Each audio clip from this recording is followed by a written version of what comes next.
As you could see that this is a compressor engine from a very old fridge. That's the electrical plug point.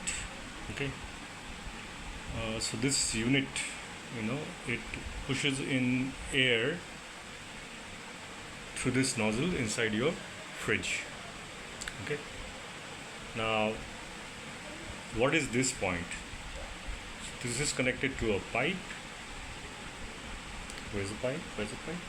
Here is the pipe. Okay, so this now will, as you could see, connected to this. So that is to create a vacuum. So I'll take a desiccator tomorrow and show you how vacuum can be created.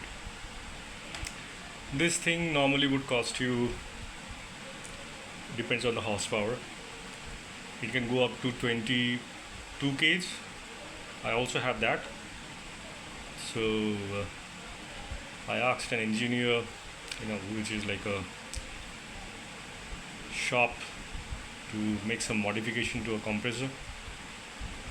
So he did it, and now I have my own vacuum pump.